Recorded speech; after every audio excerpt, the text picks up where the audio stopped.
Está no ar mais um episódio do nosso FaloCast.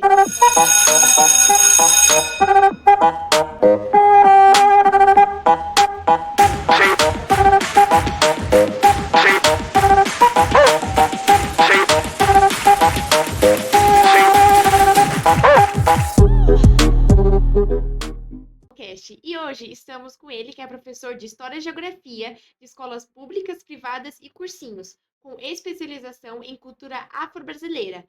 Sua principal missão é educar para transformar. Seja muito bem-vindo, Matheus Gávila. Muito obrigado, Bia. Um prazer ter enorme estar aqui. A gente estava conversando bastante, então é Exatamente. muito divertido A mesmo essa gente que troca. agradece por você ter aceitado, por ter vindo aqui. E a primeira pergunta que eu gostaria de fazer para você é por que, na sua opinião, tem tantos professores insatisfeitos dentro de sala de aula e qual que você acha que é o principal fator para eles estarem desanimados? Um gole de água que o assunto vai rodar. É bem polêmico isso aí. É, Ser professor, o Paulo Freire, se não me engano, vai falar isso, ser professor é um ato de resistência, né? Educação é um ato de resistência. Então, quando a gente para pensar do por que os professores eles estão desanimados, a gente entra para a questão do sistema.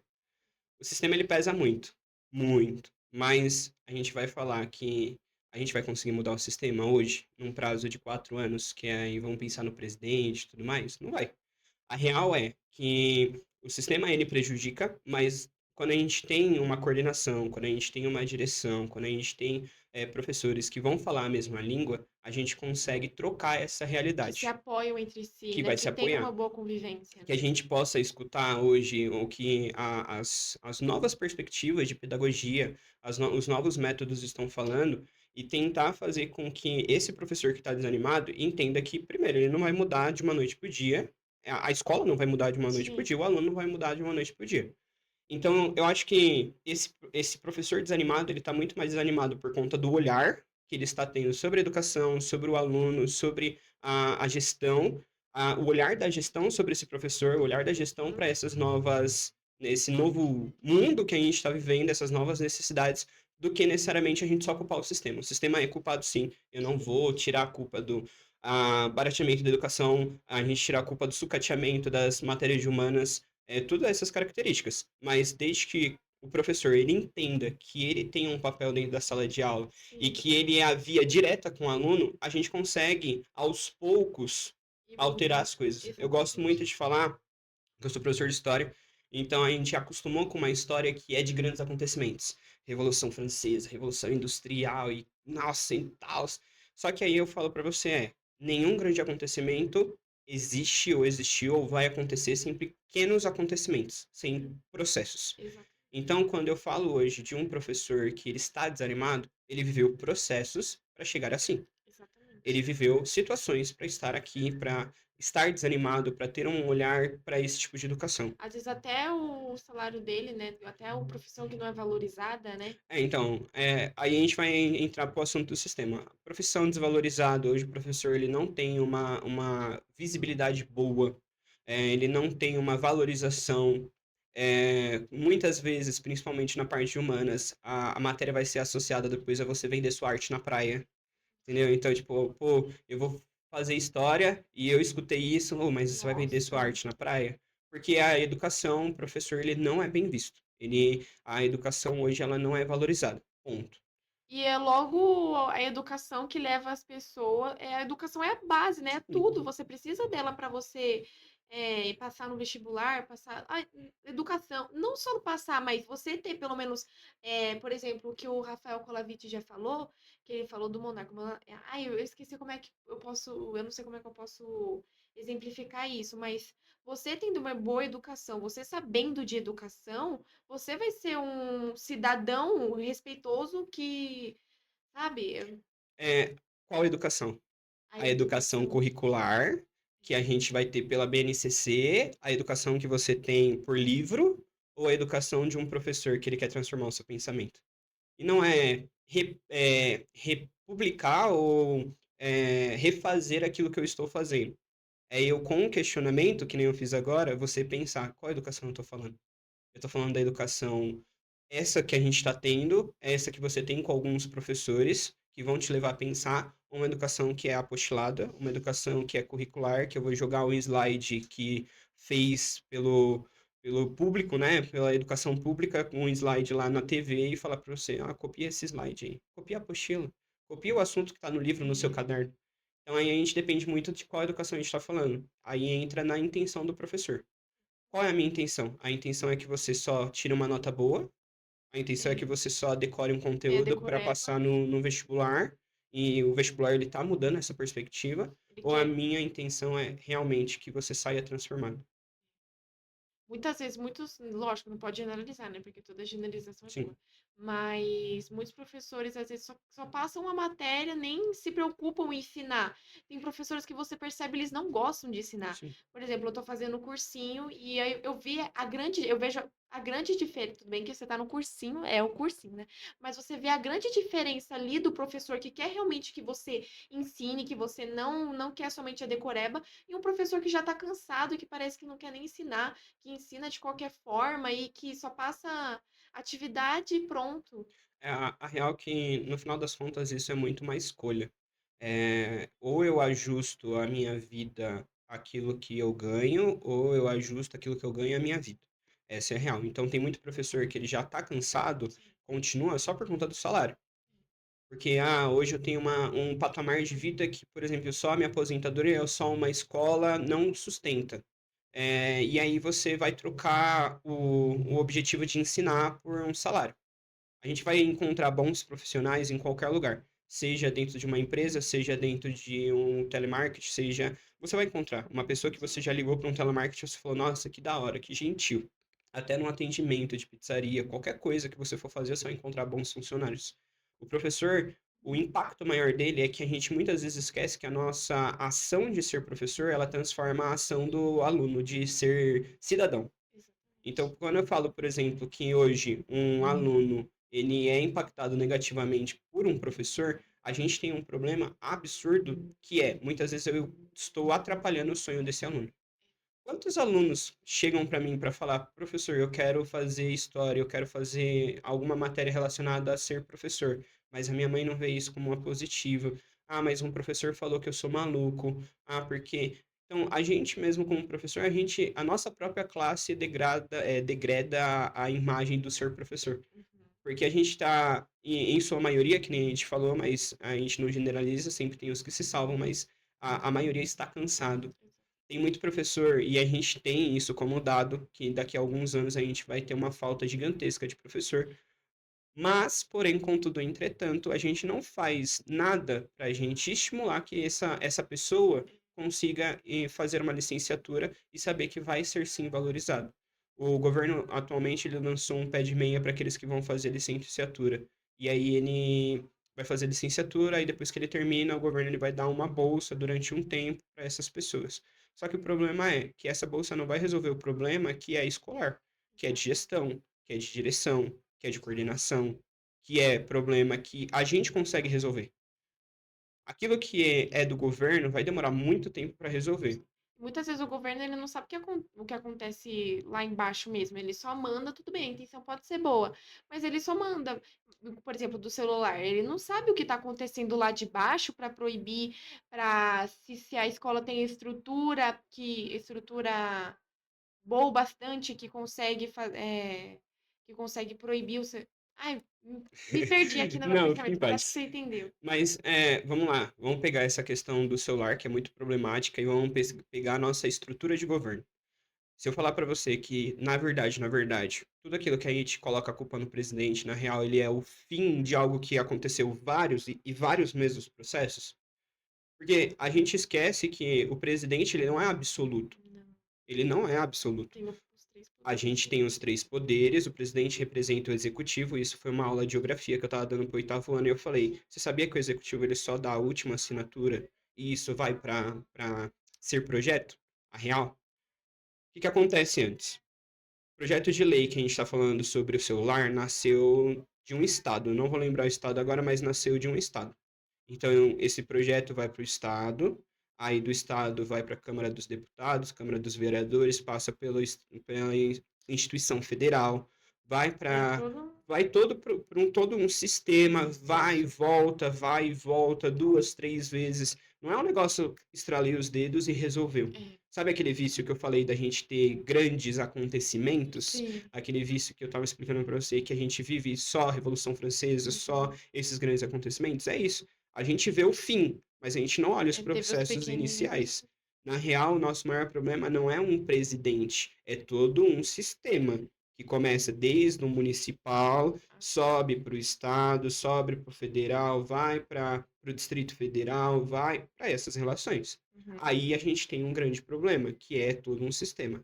Aquilo que eu estou batendo na tecla. O sistema ele não vai mudar em 10 anos, em 20 anos, em 30 anos. A real é que desde quando a gente fala sobre Brasil, os nossos processos revolucionários, eles não foram feitos pelas pessoas. Quando a gente Sim. pega, por exemplo, um processo que foi movimentado pelas pessoas, a gente pode falar sobre as diretas já, depois da ditadura militar, que foi as pessoas que foram para a rua, sabe? Aham. Mas o nosso processo de independência foi Dom Pedro que realizou. Então ele manda a cartinha escrevendo lá, o grito do Ipiranga não aconteceu, ele não subiu em cima de um Sim. cavalo, pegou uma espada e falou: É, independência independência ou ou morte, morte. não aconteceu. Isso é uma imagem criada. Ele silencia o processo de independência que estava começando pelas camadas populares para ele manter o controle do governo. Então, quando que a gente realmente vai ter uma transformação governamental? Quando as pessoas elas entenderem o seu papel numa democracia. Uhum. Aí sim a gente tem essa transformação governamental. Quando a gente entender que o nosso fim não acaba no voto. O voto é o começo de um processo que vai durar vários anos, vários momentos. E aí a gente pode sim contestar, a gente pode sim questionar, a gente pode sim levantar pontos. A gente deve fazer isso. É aí que entra, querendo ou não, a matéria de história, entra a Uhum. matéria de sociologia, entra a matéria de filosofia. Não é, eu não quero criar a Bia revolucionária que vai descer para as ruas, pintar o rosto e viva a revolução. Não, não é isso. A questão é qual é o tanto de criticidade que você É. tem quando surge uma lei, quando surge um comentário sobre uma taxação de algo. Se a pessoa sabe o poder que ela tem dentro da sociedade também, Sim, né? é isso. Qual que é o poder? A pergunta que não quer calar é qual que é o poder que hoje uma população tem? Muito. Muito, Muito, principalmente desde com a que ela esteja internet. unida. Exatamente. O problema é que a gente quer relativizar tanta coisa que a gente está relativizando até aquilo que é previsto pelos direitos humanos, educação de Uhum. qualidade, saúde de qualidade, entendeu? Educação de qualidade, de novo, não vai mudar com o governo. Primeiro muda com o olhar do professor. Primeiro muda com um professor que sim vai sofrer. Todo professor que é diferente, ele vai sofrer. É. Todo professor que ele vai ser tido como bonzinho demais, ele vai sofrer. Não, mas você não pode ser assim. Não, mas você precisa se encaixar. E vai ser como, gente? E aí, você está gerando uma transformação. Você está Uhum. gerando um contato, um afeto. Você está se comunicando com um adolescente, está se comunicando com um jovem. Esse jovem, ele não está sabendo só o que a Revolução Francesa aconteceu em tal ano. Ele está sabendo os ideais da Revolução Francesa. Ele está sabendo como aplicar esses ideais nos dias de hoje. Uhum. Aí isso foge totalmente do currículo. Foge totalmente da sua Prática. pergunta do qual é a educação? É. Não é uma educação que eu vou ensinar só com um livro. O livro é importante? Lógico, a gente tem historiadores muito importantes, a gente tem pesquisadores muito importantes. A gente sempre vai ter uma parte teórica para a gente conseguir mudar as coisas. Só que, se não me engano, Marx vai dizer que o historiador ele se prendeu muito em tentar entender o mundo e o que importa é mudá-lo. A gente só está no campo das ideias, falta a gente tomar É, ação. a ação. Parece que antigamente, por exemplo, é que eu, né, tenho só 16 anos, mas pelo que eu vejo, é, o pessoal tinha mais voz, eles protestavam mais, eles iam nas ruas mais. Hoje, tudo bem que a internet também facilitou muito isso, né? Na internet você tem uma forma de Um protesto lá ativismo, né? dentro, é um ativismo. Mas eu acho que falta, talvez as pessoas têm medo, não sei. Não é, é que eu acho que você deixou de sentir que vai fazer algum sentido, entendeu? Tipo, você deixou de entender que aquilo que você tá fazendo gera uma transformação. Hum, E aí, de novo, eu entro muito pra parte dos maiores problemas. A gente relativiza tanta coisa que a gente tá tão separado, tão individualista, que a gente não tem mais força pra nada. exatamente. Hoje, uma publicação da internet vai gerar um alcance. hoje eu postar um vídeo falando sobre uma pessoa que está fazendo algo ruim, vai gerar um engajamento. Sim. Mas engajamento por engajamento, o mundo continua o mesmo. É. O que importa realmente, aí eu volto para a ideia, não é só teorizar o mundo, não é só relativizar as coisas, é a gente ter ação. Uhum. Então, qual que é a ação? A ação é eu entender que eu vou sofrer por ser um professor diferente, de certa forma, uma pressão para me encaixar num padrão? Sim. Mas o quanto eu acredito nessa educação e o quanto eu acredito naquilo que eu faço para eu não me moldar a esse padrão. E o quanto vai fazer bem para as pessoas que você está formando, né? Sim. Porque eu falo, o fim daquilo que eu faço não sou eu, é o meu aluno. Sim, Não é só o aluno gostar de mim, mas é o aluno gostar de mim, é o aluno aprender o que eu estou tentando ensinar, é o exatamente. aluno ter um prazer de escutar aquilo que eu estou De falando, aprender, né? Querer entendeu? aprender. Sim, isso é o querer aprender. Então, esse vai ser o fim. Como que você vai saber que um professor, ele é um bom professor? É só quando o aluno está aprendendo? Não. É quando o aluno ele tem liberdade de perguntar. Exatamente, porque muitos alunos têm aquele medo, né? Sim, Aquele receio, né? Por exemplo, veio duas jovens aqui que é normal não entender, sim. principalmente era matéria matemática, né? Eu não sou muito, eu não Mari Mari, né? Enfim.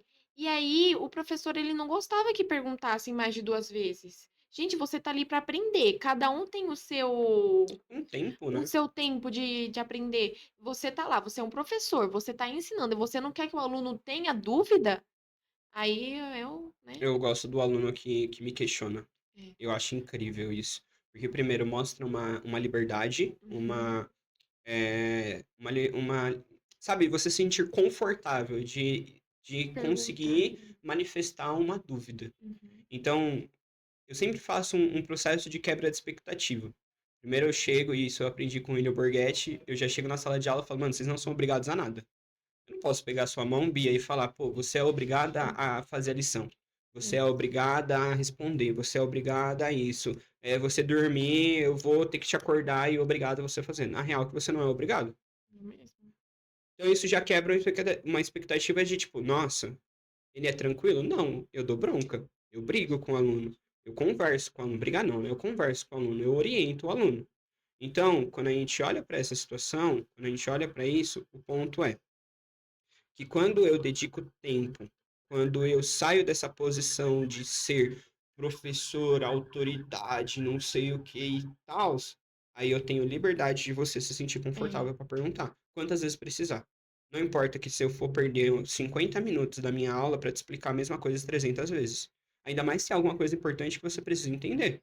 Eu vou sentar com você e vou explicar. Eu vou perder tempo do meu intervalo para te explicar isso. Para você entender. Sim. Não é decorar, é entender. É, entender, aprender. Eu acho que isso mostra muito da pessoa, né? Porque você vê o professor, ele quer que você aprenda. Ele algo que vem de dentro dele, né?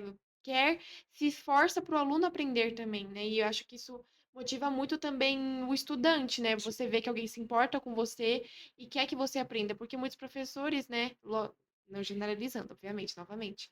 E aí você desmotiva, você fala, nossa, ele não gosta de ensinar, o que que ele tá fazendo aqui? Se ele não gosta de ensinar, por que que eu tenho que E aprender? eu acho importante a gente falar muitos professores, porque não é uma generalização, porque é a maioria. Você é estudante, você sabe. É a maioria. Infelizmente, é a maioria. E infelizmente, a real é que muitos desses professores que a gente está falando, eles acabam matando os professores novos que querem realmente transformar. Uhum. E aí gera um Gera ciclo, né? Um um looping. loop infinito. É Exatamente. infinito. Porque aí o professor, ele. Mano, eu lembro até hoje, a minha esposa, ela sabe disso, que eu sempre escutei muito que eu sou sonhador demais. Eu sou Nossa. idealizador demais, eu sou. E, tipo, eu tenho que entender que eu não vou transformar o mundo. E é verdade. Eu parar pra pensar que, tipo, eu vou conseguir transformar o mundo, a verdade é que não. Mas a real é que se hoje, depois dessa conversa, você sair diferente de quando a É. gente chegou, pô, então significa que eu já consegui impactar você de alguma forma. Então, o professor que entra com esse pensamento é aquele professor que ele vai arranjar para a cabeça dele. Porque é aquele professor que a sala não vai estar organizado, é aquele professor que a sala ela não vai estar em mapa de sala, É. é aquele professor que ele vai usar gíria para explicar, aquele professor que ao invés de falar não usa o chat GPT, usa o chat GPT.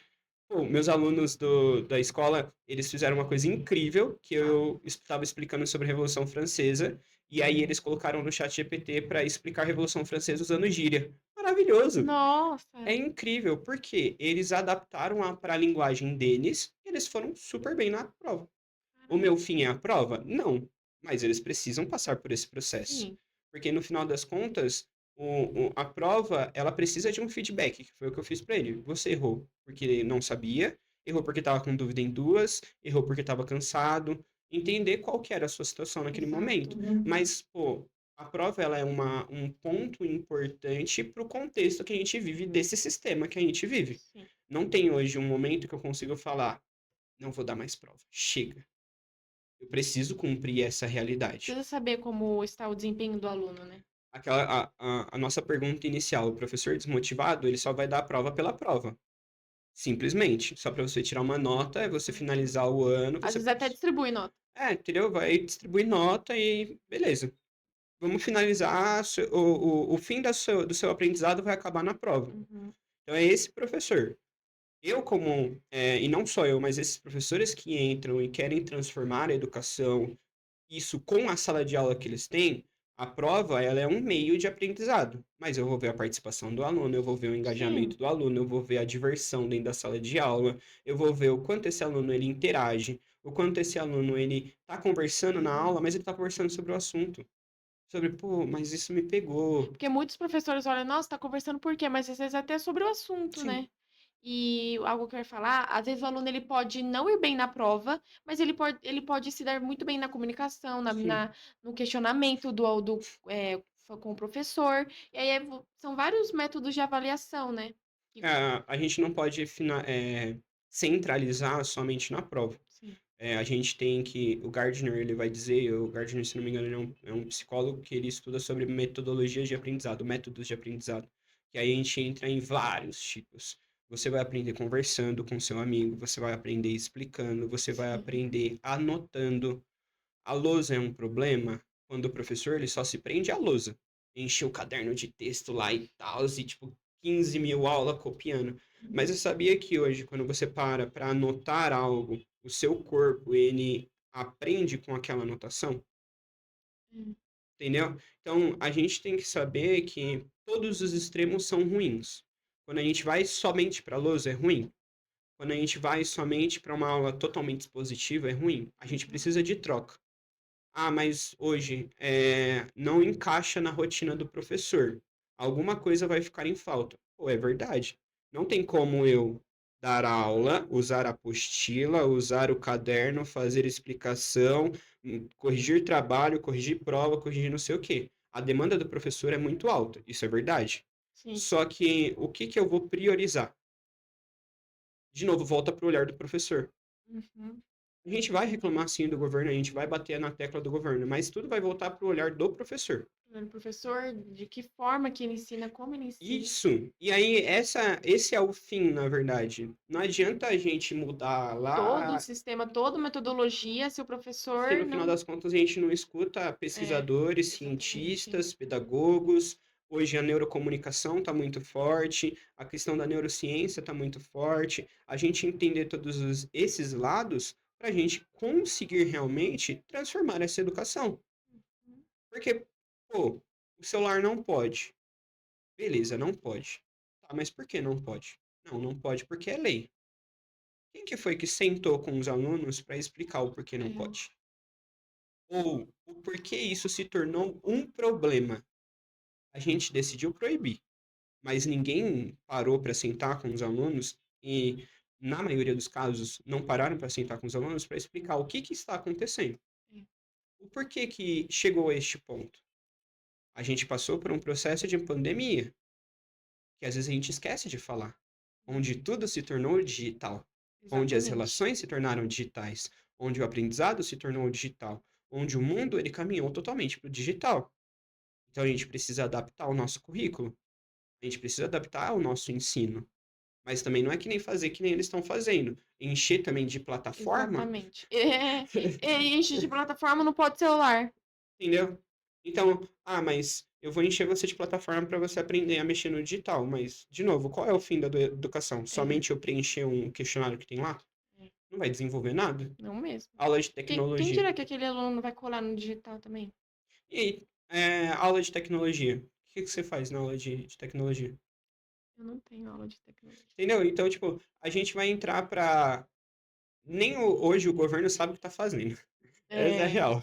A gente tem os itinerários, a gente tem as divisões por eixo temático, humanas, exatas, a gente vai ter tudo isso. Só que aí a galera não sabe o que fazer, o professor também está perdido, a gente coloca professor que nem é da área para fazer.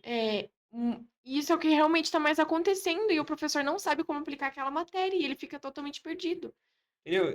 Eu tenho uma matéria que é patrimônio cultural, patrimônio histórico cultural. Tá. Aí eu tenho uma apostila para isso. A apostila é um direcionamento. Se eu vou É, trabalhar a apostila, ela é só mais um conteúdo. O objetivo do itinerário não era ser diferente? O objetivo do itinerário não era a gente sair daquele padrão sala de aula, lição, escola, lição, sala de aula? A gente adapta. Mas aí eu vou gerar essa problemática. Sabe por que na real a gente faz isso? Porque é fácil.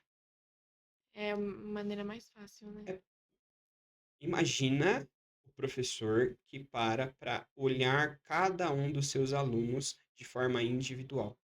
E não tem, não dá, não vai dar conta. Entendeu? Então, por que que é mais fácil eu seguir um padrão? Justamente porque é mais fácil. Porque já estão fazendo assim, cultura de massa, né? É, Então a gente já está fazendo assim. A gente já segue esse caminho. Por exemplo, eu acho isso muito legal, isso entra muito em sociologia. Quando você está num bairro, a velocidade do seu andar é uma. Quando você chega na Paulista, a velocidade do seu andar é outra. Porque você entra na mentalidade de massa. E aí você entra nessa cultura de eu preciso cumprir as metas, eu preciso cumprir as notas, eu preciso cumprir os trabalhos, eu preciso cumprir tal coisa, eu e preciso, se você preciso. não cumpre, o sistema tá lá te cobrando. Aham, eu preciso, preciso, eu preciso, eu Preciso, preciso, preciso. preciso, eu E aí dá preciso. o burnout, E né? aí dá burnout. Do Aí vai dar. professor. E também o desgosto, né? O O cansaço, desgosto, o cansaço, o o desânimo. desânimo. Entendeu? Então, toda vez que o professor ele tenta ser diferente, ele precisa muito, mas tipo, muito acreditar naquilo que ele É. tá fazendo. Então, querendo ou não, ele é um dos principais fatores que pode fazer uma mudança significativa dentro da Uhum. educação, né? Se ele não for um dos maior, o maior fator, né? A gente não tá passando pano para governo, tá? É, Acho que é muito exatamente. importante a gente deixar claro isso, mas eu não vou mudar o macro, aquilo que é visto, sem mudar o micro, aquilo que não é visto. Sim. A gente está falando sim que o governo precisa mudar, com certeza. Mas a gente tem que lembrar sempre que o fim de tudo isso é eu com 20 alunos dentro da sala de aula. Melhor, é eu com 40 alunos dentro de uma sala de aula. Uhum. Nossa, Matheus, mas como que você vai adaptar uma aula para 40 alunos? Vamos com calma. Não vamos achar que eu vou começar meu ano letivo em fevereiro e aí em março eles já vão estar, É. da hora, que Voltar alegria. todos calminhos, sentados Não, lá, prestando atenção. a real é que toda vez que a gente vai tratar com a questão de liberdade, a verdade é que a gente não sabe lidar com a liberdade. A gente precisa aprender com a liberdade. Exatamente. Porque liberdade não é libertinagem. Libertinagem é a ausência de organização, é bagunça, é caos. Uhum. Liberdade é você saber aquilo que você precisa fazer e você fazer aquilo que precisa ser feito. Aquilo que você pode. Aquilo que você pode, aquilo É que você até não questão de pode. noção também, né? Sim, o Cortella ele vai falar que a ideia de liberdade é você fazer o que você precisa fazer. Então, o que que é que você precisa fazer na escola?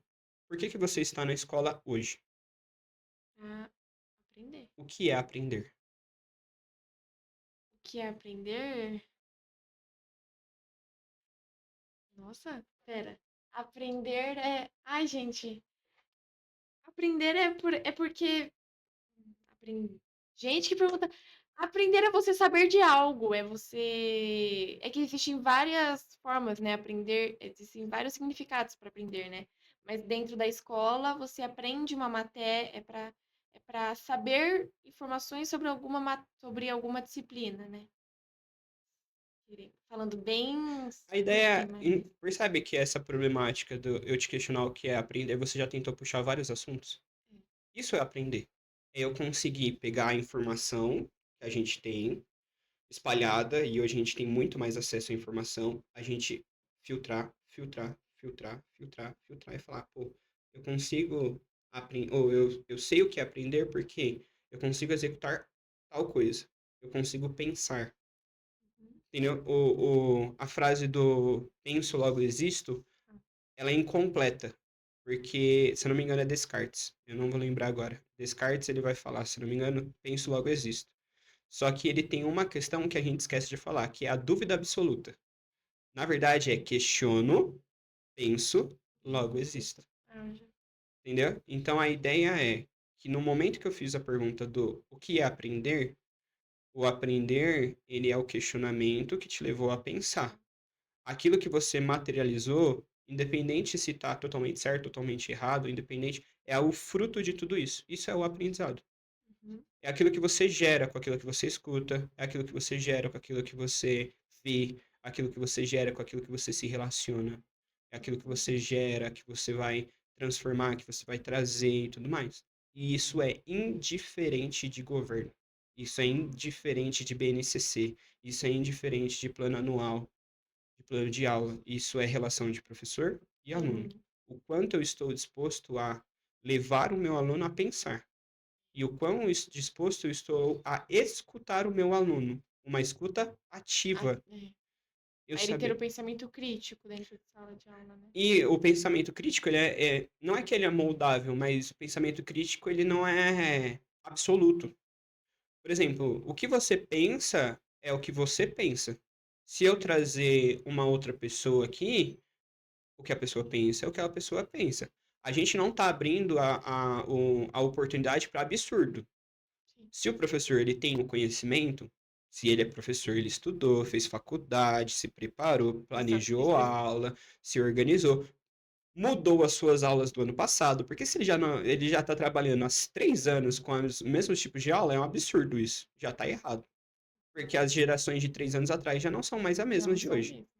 Então, a gente entende então que o professor ele tem todo esse caminho para ele chegar lá e ser professor, certo? Certo.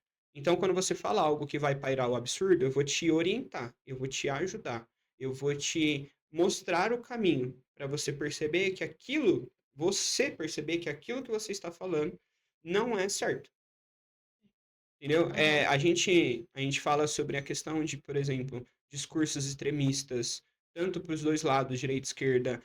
Isso a gente não aceita, ponto. Não tem discussão, acaba aí. Mas a gente precisa levar você a pensar. Não é reproduzir o que eu tô falando, não é reproduzir o porquê não pode. É você entender o porquê você não pode. Exatamente. Existe uma diferença de reproduzir e entender. Às vezes muita gente fala que, ah, é a minha opinião. Não, não é a sua Não, opinião, é desrespeito. não. A sua opinião, ela pode ser sobre time de futebol, a sua opinião pode ser sobre essas coisas. Exatamente. Quando a gente traz para a área de estudo, você tem que me trazer dados, entendeu? Você tem que me Uhum. trazer informação. Porque o Lavoisier vai falar que nada se cria, tudo se transforma. A sua opinião não surgiu do nada. É. Não foi as vozes da sua cabeça. Foi ambiente escolar, foi ambiente familiar, foi ambiente social, foi tudo isso.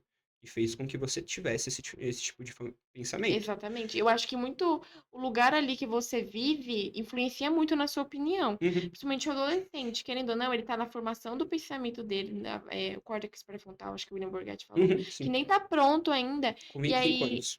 exatamente, 25 anos. E aí eu acho que o ambiente que ele vive, por exemplo, uma semana ele tá pensando dessa forma, na outra semana ele já tá pensando de totalmente outra forma com o que ele escuta e com o que ele vê. E eu acho que também deveriam. eh, como eu posso dizer? Deveriam trazer mais isso, né? Para ele ter uma base do que. Na realidade, já trazem, né? Ou não? Como Sim. assim? Por exemplo, como é que eu posso dizer? É, muitos adolescentes são influenciáveis, né? É normal. E como que ele não se deve influenciar? Como que ele talvez ensinar ele buscar dados, a não se influenciar por qualquer Qualquer fake coisa, né? news? É. É, é, eu estava na semana de planejamento, um professor, o professor Mota, ele colocou uma informação lá que fala que o Brasil ele é um dos principais dentro da escala de que acredita em fake news. Porque Ah, a eu real já é vi. que a gente vai voltar para aquela ideia. É mais fácil acreditar na informação que chega do que eu ir atrás da informação. Uhum. Porque, bom, vamos lá, eu vou entrar na minha área. O que que é o papel do historiador? Inicialmente, o historiador, há muito tempo atrás, ele é o historiador que olha tudo aquilo que é oficial. Então, jornal, revista, documentos escritos Uhum. por reis, imperadores e tudo mais. Aí a gente teve uma história. Qual história? Que vai falar sobre índio, que vai falar sobre um português maravilhoso, herói, grandioso. Aí a gente vem no século XIX e XX com um cara chamado Mark Bloch, que vai falar sobre uma história nova. O que que a história vai estudar? Essa história nova, a Escola dos Análises. Vai estudar uma nova perspectiva, escutando escravos, indígenas, negros, analisando a África, porque a África é um continente com diversas etnias. O Brasil é um lugar com diversas etnias. A gente vai falar sobre diversas tribos indígenas. Não é só um povo Uhum. originário, é povos originários. Ele vai olhar para tudo isso. Fechou? Olha o trabalho que teve agora para você analisar cada uma ou dentro de uma limitação de ano, de tal ano a tal ano, ou dentro do olhar que você vai ter para você analisar todas essas informações. Agora pensa na rotina de aluno, você como aluna, estudante, fazer Uhum. tudo isso. É. E eu não estou falando de você ir em documento oficial, mas você, por exemplo, receber algo no WhatsApp e aí você conseguir, por exemplo, ir no Google e pesquisar se isso é verdade. Muitas vezes a gente lê e a gente já pensa que é verdade e nem vai atrás, né? Porque a gente está vivendo num mundo tão acelerado de informação que, na real, a Uhum. gente, e também de vários outros sentidos, a gente não consegue hoje limitar, às vezes, alguma coisa no sentido de tempo. A gente vive muito acelerado, a gente quer, a gente Uhum. quer, a gente quer, a gente quer, a gente quer, a gente quer, e aí acaba que a gente não tem tempo realmente para dar uma olhada nessas coisas. E isso começa desde o ambiente de casa, depois vai para o ambiente social, escolar, depois isso vai para o ambiente de trabalho, porque a gente estava conversando sobre isso, né? Hoje eu tenho o privilégio de sair do meu apartamento, atravessar a rua, pegar o ônibus, ir até a escola, descer do ônibus, atravessar a rua, chegar na escola. Mas não é a realidade de todo E brasileiro. nem todo mundo tem as mesmas 24 horas, Sim, né? As entendeu? mesmas oportunidades, né? Então, aí, por exemplo, eu, como professor, eu tenho acesso à informação muito mais fácil, mas também não é porque eu sou professor que, às vezes, que todo professor vai atrás da informação. É, Ele recebe a informação e exatamente. Eita. replica a informação. Por exemplo, eu acho. A gente deu um branco, peraí, deu um branco. Aqui eu ia falar daquilo. Gente, minha dicção tá péssima daquilo que você falou da professora, do SEAL, que ela não viu antes o que ela deu a matéria, mas ela nem Uhum. sabia o que era SEAL. Ela não viu antes a matéria, sabe? E aí, quando ela foi ver, ela nem sabia o que era SEAL. Aí a gente vai voltar para aquilo que eu falei lá no começo. Eu adapto a minha vida ao meu salário, o meu salário à minha vida. Porque essa professora provavelmente ela não trabalha em uma escola só. E aí, se eu quero dar uma boa aula, eu não consigo dar uma boa aula com, por exemplo, hoje eu tenho 29 aulas. Isso ocupa a minha semana inteira, das 7 a meio-dia e 20, todos os dias, das 7 a Nossa. meio-dia e 20. Então vamos supor que um professor que trabalha manhã e tarde, ele vai ter o dobro do que eu tenho. Eu sou péssimo de matemática, então a gente vai trabalhar com o dobro de 29, ponto. É, então significa que ele tem que fazer, ó, eu tenho primeiro, segundo, terceiro, três oitavos. Então, eu tenho 6 turmas. Eu tenho 12 matérias. Eu tenho 6 turmas. Eu tenho 12 turmas, mais ou menos, dividida entre as matérias. Imagina você criar conteúdo, plano de aula, matéria para É, pra vinte e saber. quatro. Porque aí são as minhas 6 turmas. Tem turma que eu tenho aula de História e Geografia, tem turma que eu tenho aula de História, Geografia e Filosofia. Então muda. Então eu tô calculando aí mais ou menos que em um dia inteiro de um professor que trabalha manhã e tarde, ele vai ter que criar 24 aulas diferentes, mais ou menos. Isso assim, tipo, muito mais ou menos, que eu sou péssimo em matemática. E às vezes nem tem como ele sair disso porque ele precisa, o salário de uma escola não vai conseguir sustentar ele, né? Entendeu? O salário do professor, ele pode sim melhorar. Eu tenho total convicção disso. Só que eu, como professor, eu posso escolher adaptar a minha vida ao salário que eu ganho. Eu posso adaptar os meus sonhos. Aquilo que a gente estava falando no começo. Eu quero fazer tal coisa, eu posso me planejar para fazer essa coisa em 1 ano, 2 anos, 3 anos. Quanto antes eu me planejar, mais eu consigo economizar tanto em tempo, quanto em dinheiro, quanto em Uhum. investimento. Isso aconteceu muito na fase do meu casamento. Eu e a Gabi, a gente sentou para conversar e a gente bateu o martelo de você quer um casamento X ou você quer um casamento Y? O casamento X a gente vai demorar 2 anos, 3 anos. O casamento Y a gente vai demorar 1 ano. Os dois casamentos vai ter coisas que a gente quer. Só que o que vai mudar é o quanto a gente vai investir de dinheiro e tempo. Então a gente decidiu, pô, o nosso objetivo é casar em 1 ano. Então a gente adaptou.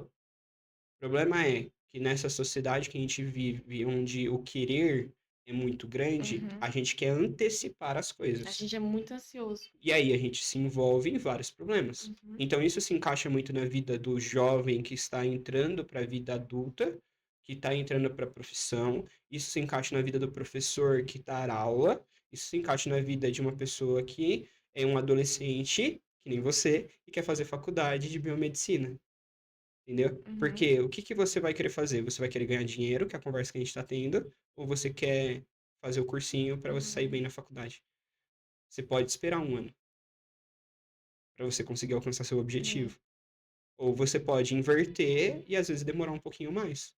Na real, não tem uma escolha certa ou errada, porque você vai aprender com as duas experiências. É tipo a linha do tempo da Marvel, sabe? É. Existem várias variações. A gente vai experimentar Pra elas. experimentar. É. Uma coisa que eu não carrego é, tipo, é, arrependimento com aquilo que eu não fiz. Porque eu pensei muito bem naquilo que eu estava fazendo, nas decisões que eu tomei. Mas até o adolescente, ou a própria pessoa em si, ter esse pensamento, essa confiança, essa calma dentro dela, é muito difícil. Por exemplo, eu não tava. Eu tinha que ter um negócio de estudar, de estudar, estudar, porque eu me cobro demais. E aí, se eu não tivesse. Só que aí é a Marília, né? E minha mãe me Uhum. ajudaram bastante, né? Só que eu acho que isso também é, por exemplo. Nossa, eu tô falando muito por exemplo, né?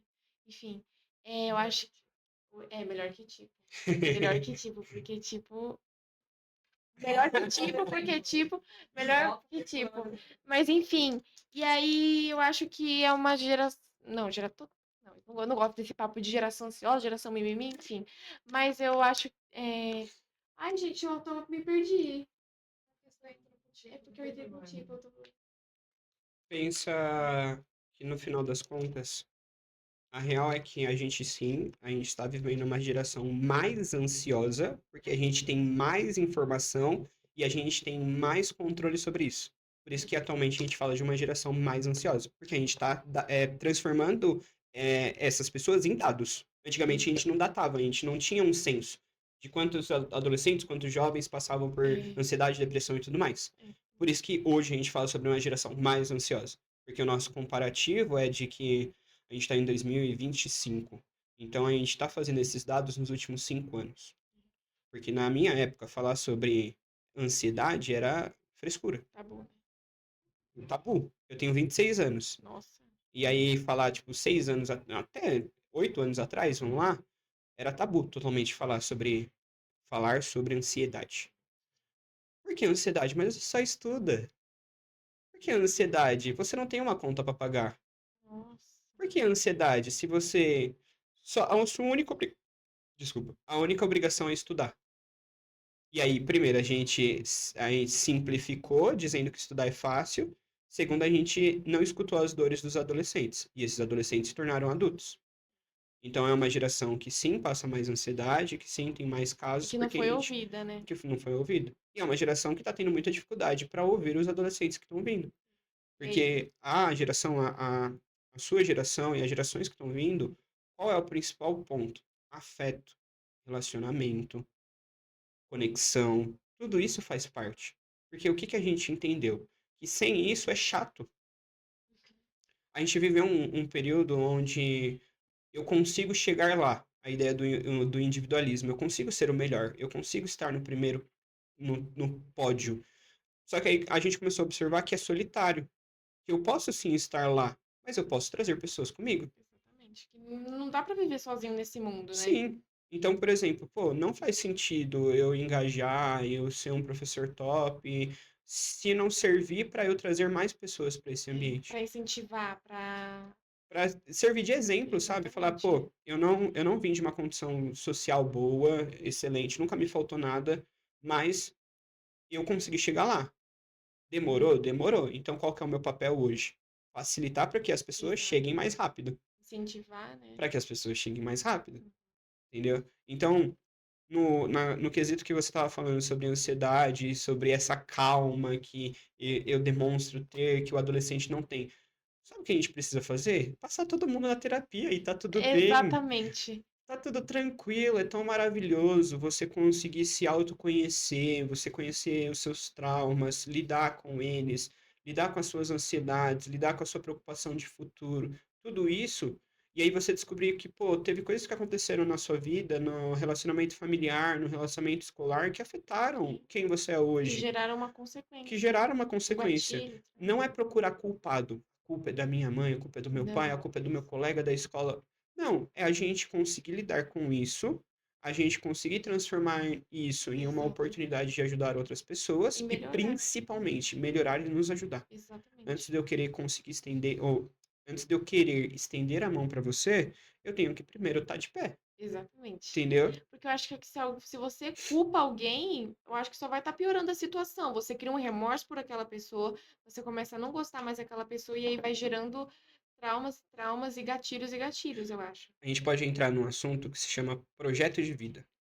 É maravilhoso esse itinerário, é maravilhoso essa aula, é maravilhoso a possibilidade de a gente colocar um profissional que é da área de psicologia, que é da área de socioemocional, que é dessa área, neste lugar. Uhum. Porque nesse momento do projeto de vida é um momento onde eu gero conexão, eu consigo não tratar, não tô falando de tratamento, tô falando de sentar e ter uma terapia. Eu tô falando de você conseguir ajudar esse aluno, ajudar ele a encontrar as habilidades que ele tem, porque todo Uhum. mundo que nem a gente estava conversando tem habilidade. A Exatamente. gente servir de suporte para esse aluno com a aula de projeto de vida. De novo, isso vai fugir totalmente do currículo. Eu não vou poder seguir um material. Muitas vezes não colocam o profissional certo, né? Que Sim. nem a gente tinha comentado antigamente, ó, anteriormente. Bom, a gente vai iniciar nosso primeiro quadro, que é a placa fala, que a gente tem 4 plaquinhas. É, pode escolher a avulsa se você quiser, as cegas, mas se você quiser também escolher, ver cada uma qual que você quer, deseja falar. Ah, eu gosto do hardcore. Hardcore. Educação antirracista. Ah, foi algo que a gente não abordou, que é muito importante abordar. Isso é para mim falar sobre ou você vai fazer uma pergunta sobre? Para você falar sobre. Ah, é que educação junto com a palavra antirracista se eu não me engano, é pleonasmo, né? Que é aquela palavra que ela trabalha com o mesmo sentido. Quando a gente fala de educação, ela já é resistência Sim. por si própria. Então, quando a gente fala sobre uma educação antirracista, a gente está repetindo o mesmo princípio de educação. Porque é fazer você entender que, num contexto de vida social, a gente não pode carregar é, estereótipos ou carregar questões que vêm desde o passado. Quando a gente fala de uma educação antirracista, é o professor tanto de todas as matérias, na verdade, não só de história, não só da área de humanas, mas principalmente o professor da área de humanas, ele trabalhar com um contexto de que o racismo acontece, que isso é um problema e que a gente precisa dar voz para isso. Sim. Como que a gente vai dar voz para isso? Trabalhando os temas. Pô, a gente tem um assunto que é assunto de Brasil. A gente pode trabalhar a questão racista que aconteceu no Brasil desde 1530 com o processo de escravidão. E a gente consegue trazer esse histórico até os dias de hoje.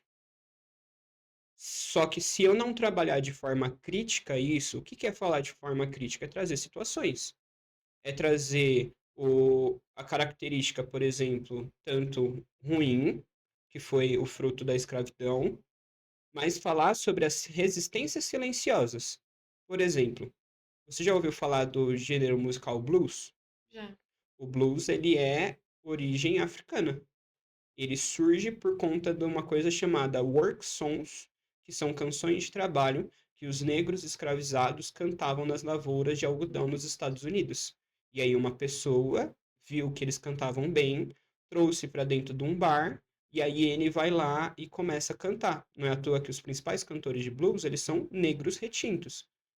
E aí, quando você resgata isso, você está falando sobre um problema. Qual é o problema? O processo de escravidão. Só que o blues é uma resistência. O blues ele tem uma nota distoante. Na composição harmônica dele, ele tem uma nota que não faz parte. É uma nota estranha. Ele toca e você percebe. Muitos historiadores eles vão entender essa nota como um negro na sociedade. Ele não se encaixa. E aí ele vai trabalhar com esse contexto. Sabe os instrumentos musicais que a gente tem? A maioria deles, desde os instrumentos de corda aos instrumentos de percussão, eles são de matriz africana. O primeiro violão vai ser encontrado lá na República do Benin, tipo, muito tempo atrás. Então, percebe que um assunto que eu estou trabalhando, que é história do Brasil, história da América, a gente vai trabalhar com um processo de resistência que é as músicas, o processo de resistência que é a cultura, mas eu não deixei de ressaltar que o processo de escravidão foi um processo prejudicial até os dias de hoje. Então, a educação antirracista, na real, a gente já poderia trabalhar só com o termo educação, porque ela precisa ser antirracista, ela precisa ser. Ela não pode ser misógina, ela não pode ser sexista, ela não pode ser homofóbica, ela tem que trabalhar todos os lados. Não deve ser só abordada na matéria de história, Sim, né? com certeza. Porque muitas vezes só o professor de história que fala. Por exemplo, na minha escola, eu tenho um professor de educação física e ele é preto, e só ele que fala de educação antirracista, educação. Só Uhum, ele que fala de educação. A gente não vê nenhum outro professor falando, e eu acho que, por exemplo, veio duas amigas da minha escola aqui, a Duda, que é branca, na opinião, a gente perguntou na sua escola, fala sobre educação anti-educação? E aí a Duda falou que sim, só que a Mel ela é preta. Para ela não. Por quê? Porque só é um professor que fala. uhum. Então, eu acho muito importante abordarem mais, não só o professor de história ou o professor que é Sociologia, filosofia. exatamente. A educação, ela precisa ser inclusiva. Quando eu falo de uma educação inclusiva, de novo, é o mesmo sentido. O princípio da educação é de direito de todos, pública de qualidade, isso vai ser falado na Constituição. Só que muitas vezes a gente, e eu vou falar isso por experiência própria, a gente tem receio, não é medo, é receio de trabalhar esses assuntos. Porque hoje qualquer coisa, e antigamente com o celular era muito mais fácil, isso é verdade. Qualquer coisa que você fala hoje pode pegar um corte, ser jogado na internet e você modificar totalmente o contexto. Então é uma coisa perigosa. Com certeza. Só que eu não vou deixar de falar, só porque é perigoso. Porque acontece. Acontece. Aí, esses dias eu tenho um assunto que é corporalidade e afeto. Na aula de sociologia, que eu trabalho com o segundo ano. E aí, a corporalidade e afeto, o principal tópico dela foi falar sobre a questão sobre plástica. Que isso está acontecendo hoje na adolescência. Os adolescentes estão Muitos fazendo adolescentes estão bastante. fazendo. Isso está crescendo cada vez mais. Mas eu puxei o viés de sexualização do negro, que acontece, e tem aumentado. Puxei o assunto sobre falar sobre Todo Mundo Odeia o Chris, e trazer a senhorita Morello e falar sobre o racismo romantizado dela. Que é aquilo que a gente trabalha num livro chamado Casa Grande Senzala, que é um livro escrito por Gilberto Freire, que ele fala que a escravidão teve coisas boas. Esse livro é extremamente criticado, foi criado em 1927.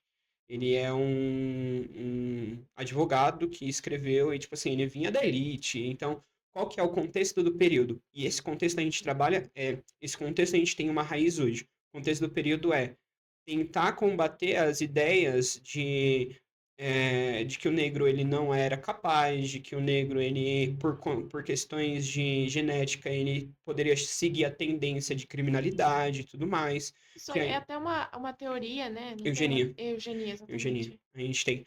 E isso foi refutado lá atrás. Isso vai ser refutado, se eu não me engano, em 1930, o livro dele já para de ser publicado porque a galera cai matando, tipo assim, é um negócio surreal. A gente tem esse livro hoje? Tem, só que é com um olhar totalmente crítico, do tipo, a estrutura da casa grande, onde ficavam, ali a gente vai pensar numa fazenda, aí uma casa realmente de fazenda, longe dessa casa de fazenda, a senzala onde ficavam os negros, essa estrutura ela marca aquilo que a gente vive do racismo estrutural nos dias de hoje.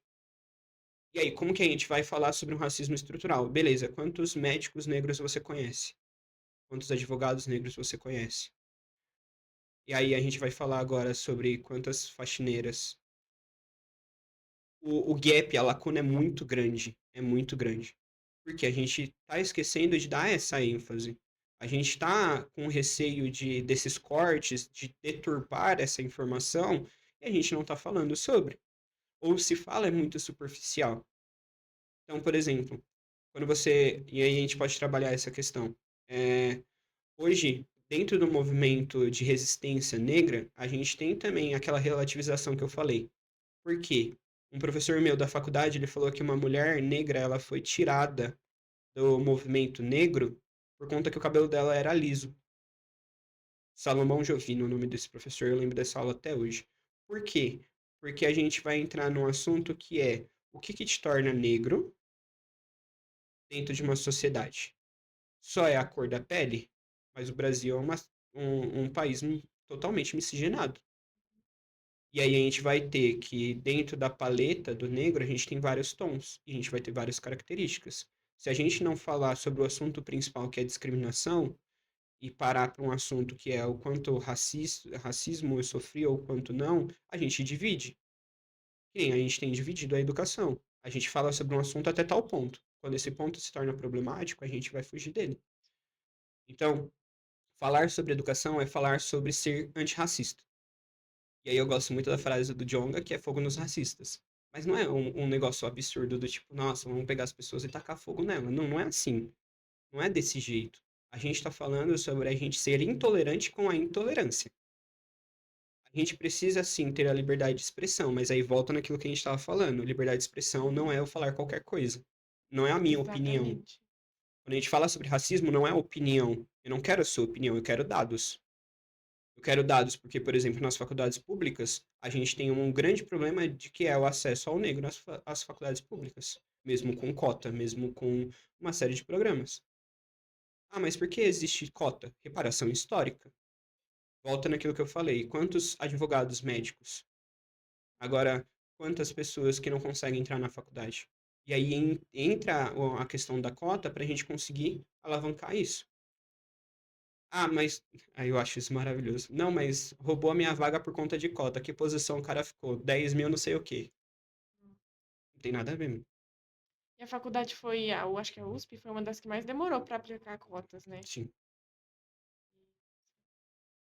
Então a educação, ela precisa ser antirracista por si própria. E não é só a matéria de humanas, é todas as matérias. A gente precisa trabalhar Exatamente, isso. todas. Todas as matérias. Isso, até trazendo para aquilo que a gente estava conversando antes, isso foi cobrado ano passado em todos os vestibulares. A questão da imagem do escravo, da imagem do negro dentro do contexto do Brasil, dentro de vários contextos. Todos os vestibulares trabalharam sobre isso. Até se não me engano, o tema da redação do Enem, eu esqueci o tema Ah, eu também não lembro. Ano passado? do ano Do passado. ano passado eu não lembro. Mas Ah, são, não, era o. Ah, não, acho que o trabalho. Era alguma coisa trabalho herança, herança. tinha a ver com herança cultural, alguma coisa assim, eu Não, esqueci. não era trabalho doméstico da mulher? Não, isso foi do ano Desvalorização? retrasado. Ah, tá, desvalorização. É. Ah, tá. Desafios para a valorização da herança africana no Brasil. Desafios para a valorização da herança africana no Brasil. Olha que pouco incrível. Porque eu vou falar sim sobre o racismo. Porque para a gente ter esse contato com a questão da cultura negra, a gente precisou passar pela escravidão. E a escravidão, ela gerou hoje uma cultura racista, uma estrutura racista. Só que essa herança também é positiva.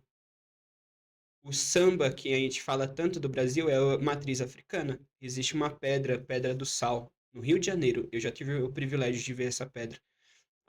É uma subida, e aí, conforme os escravos desciam no cais, eles subiam, pá, pá, pá, e essa pedra ficou marcada com os pés, pela quantidade de pessoas. E lá, toda sexta-feira, rola uma roda de samba raiz lá. Porque a cultura africana, ela é muito oralizada. Muito de música, muito de canto, de dança, não sei o quê. Então, a gente tem isso como raiz cultural do Brasil. A gente precisa ressaltar, sim, essa característica, porque a África não é só tristeza, não é só miséria, não é só... Ela é muita cultura mesmo. Quando a gente fala sobre a África, a gente fala sobre várias etnias, vários grupos culturais diferentes. Então, a gente para ser antirracista, eu não preciso só falar sobre a questão, sobre a escravidão, que isso é Sobre o lado ruim, histórico. só o lado histórico e também só o lado ruim. Uhum. A gente pode falar sobre olhar para a África e ver cultura, ver aprendizado, ver conhecimento, ver arte, ver todas essas O coisas. professor que eu falei, ele é de educação física. Aí, por exemplo, Dia da Mulher. Aí ele fala assim, mulheres pretas que se destacaram nas Olimpíadas. Ele Uhum, fala pra gente fazer um trabalho. Eu acho isso muito bom e muito interessante, porque ele dá um jeito de juntar sim. e ensinar sobre educação antirracista. A gente vai entrar nessa questão. Posso pegar mais uma? Pode, claro. Não. Valorização dos professores. Eu não posso esperar que a valorização venha do governo. Primeiro precisa começar pela escola. Ponto. Eu acabo aí, tipo, eu não vou esperar que a valorização venha de uma instituição que demanda vários e vários processos. Se ele não vir da escola, o professor ele não vai se sentir valorizado. Não vai. Exatamente. Às vezes um professor quer fazer um projeto super legal entre os alunos e os professores, os colegas de Sim. trabalho nem sempre incentivam, falam, não, para quê? Vai virar maior alvoroço. É uma disputa É, de ego ridículo. Eu acho exatamente. isso ridículo. A valorização dos professores, ela começa, isso muito bom, começa, na verdade, não com a direção, começa entre os próprios professores, depois com a direção e a instituição escolar, para depois a gente falar sobre governo. Uhum. Não adianta eu querer falar sobre governo se eu não começar pelos professores. Ah, mas o meu salário. O salário é ruim? É. Mas também, vamos lá, vamos falar sobre o que a gente consegue resolver agora. Entendeu? Uhum. Então, tipo, valorização dos professores primeiro precisa começar pelos professores. Não é porque um professor ele tá se destacando que você precisa criticar ele pelo fato que ele tá se destacando. Por que a gente não para escutar esse professor que tá se destacando? Mas por que eu vou querer, nossa, mas a sala fica bagunçada, nossa, mas porque ele dá muita liberdade, nossa, por que a gente não para escutar esse professor que tá fazendo diferente? Eles falam que querem o diferente, que querem algo que incentiva os alunos, mas Sim, quando tem um professor ali que quer incentivar, que quer o protagonismo dos alunos, que quer os alunos ali inteirados interagindo. interagindo dentro da escola, eles meio que fecham esse professor, meio Sim. que não apoiam. Porque tudo aquilo que é diferente, aí a gente pode entrar na questão do racismo. Tudo aquilo que é diferente, a gente oprime. E aí a gente vai pegar, juntando as duas coisas, por que que a gente teve um problema muito grande com cultura indígena e cultura africana? Porque o português olhou e falou, não, a minha cultura, é a minha cultura que é a melhor. Teve uma exposição no Itaú Cultural que era o olhar dos portugueses para a colonização indígena, um negócio assim. E aí você via um livro, e aí tinha um monte de indígena, o que era para ser um indígena, rodar em uma fogueira, e aí eles tudo com cara meio demonizada, com mão saindo do chão, porque é a visão do português para essa realidade. Então, juntando essa ideia, a visão do professor para alguém que está se destacando é demonizar ele, é falar, nossa, ele só está fazendo isso porque ele deixa a sala uma baderna. Mas a gente não vê o fim. Qual que é o fim? O aluno está aprendendo? Mas, ele não tá aprendendo conteúdo, tá? Mas a minha intenção é realmente que ele aprenda o conteúdo ou eu tô explorando uma outra habilidade? Eu não parei pra Exatamente. escutar ele. Às vezes eles querem o quê? Algo monótono, que fica ali todo dia dentro da sala de aula, Porque é mais uma hora ou fácil. outra vai se cansar de ficar ali Mas é dentro. mais fácil. É mais fácil. Porque aí o professor vai berrar, berrar, berrar, ele já tá acostumado a berrar, berrar, berrar, berrar, e aí é mais fácil. Não que é mais fácil realmente, né? Na cabeça do professor é mais fácil eu berrar, eu gritar e eu não oprimir, mas uma ação coercitiva. Então eu te obrigar a você ficar desse jeito. Então falar, Bia, olha, você não pode estar assim, tá? O seu microfone tá errado, você tem que colocar a mão, ficar reto e tudo mais. Você percebe que inconscientemente você já começou a pensar nisso? Porque, na sua visão, mesmo que a gente está tratando aqui numa conversa onde eu sou o Matheus e você é a Bia, você ainda me vê como um professor, uma pessoa mais velha, uma pessoa de Exato. autoridade. Que É sabe do que tá inconsciente. falando. Sim, é totalmente inconsciente. Porque você já está num sistema há tanto tempo que você reproduz. Qualquer pessoa com uma posição de autoridade, principalmente o professor, falar com você de uma forma mais dura, Dureza. você automaticamente você vai tender para ficar tensa. Seu maxilar vai travar, sua língua vai travar, você vai ficar com o ombro rígido, a sua estrutura vai ficar rígida. Por quê? Porque o professor, ele perdeu essa característica de ser humano também, muitas vezes. Ele tem medo de ser De humano, na ser amigo verdade. do aluno. Você vai escutar, não, mas professor não pode ser É amigo. amigo. Porque a gente tem uma ideia de que respeito é medo, o respeito é execução de autoridade, reafirmação de autoridade. E na verdade, respeito é relacionamento. Por que a minha esposa me respeita? Porque a gente tem um relacionamento junto. Sim. Não é porque eu mando nela. Por que meus alunos me respeitam? É porque a gente tem um relacionamento junto. Um respeito mútuo entre si e uma troca, né? Eu não sou humano. Já aconteceu várias vezes de eu gritar dentro da sala de aula, porque eu sou humano e é normal. Vai acontecer. Só que qual que é a minha postura depois? Eu chego, sento, e eu sento em cima da mesa, e eu olho pro cara do aluno e falo, mano, me desculpa, velho. Eu não deveria ter feito isso. Nossa, é Eu tão não. difícil você ver um professor desse jeito que tá disposto, que faz isso, né? Desculpa, porque nesse dia vocês acabaram extrapolando e eu acabei extrapolando junto com vocês. Eu não deveria ter gritado. Eu não tenho problema nenhum de parecer, entre aspas, fraco, né? Eu acho que a minha fraqueza é a maior forma de eu me aproximar dos meus alunos. Porque um aluno não vai me ver só como professor. Isso não significa que o meu aluno não me respeite como Talvez veja até professor. como um espelho, né? Como Sim. motivação, não, é Motivacional. É algo que, motivacional, tipo assim, pô. Principalmente, inspiração. mano, principalmente pra homem. Falar de homem que ele quer ser sensível, um homem conectado aos seus sentimentos, é um bagulho absurdo. O homem ele precisa ser forte, macho e tal, não sei o quê. E aí você vê Homem não eu, pode chorar. aí você vê eu dentro da sala de aula pedindo desculpa, eu dentro da sala de aula contando as minhas histórias, contando coisas que eu passei. Tem dias que eu não tô bem, eu falo, rapaziada, mano, não tô legal hoje, sabe? Tipo, dormi mal, às vezes acontece, briguei, sabe? Aconteceu alguma coisa, tô chateado. Pô, e aí você vê que, tipo assim, eles olham e falam, ué, como assim? É que não tá acostumada a ver Não, isso vindo de um professor, sim. né? Bom, nosso podcast infelizmente está chegando ao fim. O que que você achou? Eu gostei muito, de Que verdade. bom, também adorei. E a última pergunta que eu tenho para fazer para você é: o que você mudaria na educação do Brasil? Eu falar tudo, eu falar tudo e virar as costas, não pode, né? Calma aí. Eu acho que o primeiro passo, de verdade, é mudar a própria visão do professor com seus alunos e com a escola. Eu acho que, tipo assim, mudar a educação do Brasil vai começar primeiro por um professor mudar a sua visão dentro da sala de aula. Aí depois, que nem eu falei, a gente mudar a visão da direção com o professor e com a sala de aula. A gente pegar aquele aluno que é caótico e a gente inspirar esse aluno. Então a gente vai trabalhar uma discussão tipo muito simples. Eu pego uma competição, não, né? Uma votação de líder e eu nunca coloco o aluno mais bagunceiro, porque eu não acredito nas características dele. Por que que eu não dou a posição de liderança para esse aluno? Exatamente. Porque é uma liderança supervisionada, é uma liberdade assistida, é uma liberdade que você vai ter apoio. É o melhor momento para um adolescente, um jovem aprender, é o momento que ele ganha responsabilidade. E aí essa parte de responsabilidade vai transformar esse aluno vai transformar a sala vai transformar a escola vai ser transformada por esses alunos. Então, enquanto o professor ele não mudar a sua forma de ver, e todos, aí falando algo que pode ser problemático, mas a partir do momento que você está cansado, desgostoso da educação e você não acredita mais naquilo que você faz, eu acho que você não deveria ser professor, Não, de verdade. Se você não acredita no que você faz, você não deveria estar dentro da sala de aula. Porque eu tenho total poder, por mais que eu não goste dessa ideia, mas sim, eu tenho total poder de mudar os seus sonhos e de fazer com que você pense coisas horríveis de você como professor. Porque eu sei, porque eu já fui aluno. Eu já tive do outro lado.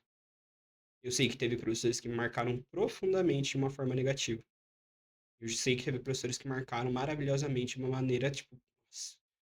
Eu posso falar, o Gerson, o Franklin, o Horácio, são três professores de história, a Maiara de sociologia, são professores que geraram conexão com os alunos e foram humanos. Mano, não tô bem, dá uma segurada. E os alunos, pô, o professor fechou. Então a educação ela só vai mudar quando o professor mudar a sua visão. Depois disso, quando todo mundo mudar, não que todo mundo, né, mas quando a gente entender esse princípio, aí sim a gente pode brigar por salários melhores, por uma condição melhor, por uma BNCC melhor, por tudo isso. exatamente. Porque aí vai estar todo mundo conectado na ideia de que o meu papel como professor, ele afeta diretamente a vida do aluno. Eu tenho total, e isso é estranho, mas eu tenho um poder muito grande de, tipo, se você chegar pra mim e falar, eu quero ser professor, e eu matar o seu sonho de ser professor, pô. Eu quero ser advogado, eu matar o seu sonho de ser advogado com uma fala minha. E muitos falam, ai, quero ser. Por exemplo, igual você falou, advogado. Nossa, você é advogado, você nunca vai conseguir ser Sim, isso. Você aí dentro da sala de aula, por exemplo, bagunceiro, bagunceiro, conversador. conversador. Nossa, você vai querer fazer pintura, arte cênica. Nossa, mas você não tem esse. Você não tem esse Uma dom. frase, mano. É surreal quando eu paro e penso nisso. A Gabi, ela sabe, a minha esposa sabe que, tipo, direto eu paro nisso e falo, mano, olha o tamanho da responsabilidade que eu tenho de eu não cuidar do meu olhar pro meu aluno, eu matar o sonho do meu aluno. É absurdo isso.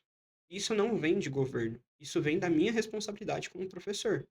Então, por isso que eu vou reforçar. Você não acredita mais no seu papel como professor? Pô, mano, vai procurar outra coisa, sei Exato. lá. Faça outra coisa. Que não Vai. destrua o sonho dos outros. Não Não entra dentro, desmotive. não entra dentro da sala de aula se a sua função vai ser só passar um conteúdo, porque você precisa Isso. cumprir tabela, e é isso.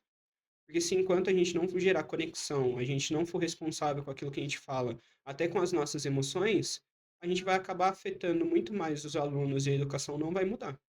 A gente pode receber, é surreal pensar nisso, mas a gente pode receber 10, 15, 20 mil reais. Vai continuar a mesma coisa. A gente vai sempre arranjar o Exatamente. mesmo motivo, a mesma desculpa. A gente trabalha demais, mas a gente faz muita coisa. É verdade, mano, eu faço muita coisa. Tem dias que eu fico até 11 horas da noite. Ontem era sexta-feira, eu tava 10 horas da noite na frente do computador para ajudar aluno. Mas eu faço porque eu acredito no que eu faço. Não tô romantizando. Não é. Poderia ser mais fácil, poderia. Mas eu tô ali porque eu acredito no meu aluno. Você gosta daquilo que Pô, você a faz. ideia da a Olimpíada de História partiu de mim e de mais um professor. Então eu não vou dar o suporte que o meu aluno precisa, independente do tempo. É óbvio que eu não vou estar 100% disponível, mas o aluno precisa de mim e eu vou estar lá, na medida do meu possível. Não é romantizar. É só falar que eu tenho, sim, uma obrigação direta na transformação da educação do Brasil. E quando eu não aprender isso, ela não vai mudar. Não mesmo. Nossa, uau!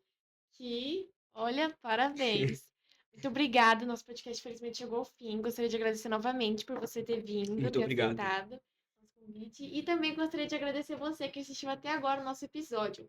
E se você é um aluno, um estudante, gostaria de participar do nosso podcast, ser entrevistado ou ser um entrevistador, apresentador, entre no link da nossa bio e coloque seus dados lá no Forms e quem sabe você não vai estar aqui um dia com a gente apresentando ou sendo apresentado. Bom, muito obrigada Muito novamente. obrigado, Muito Bia. obrigada, gente. Um beijo e tchau!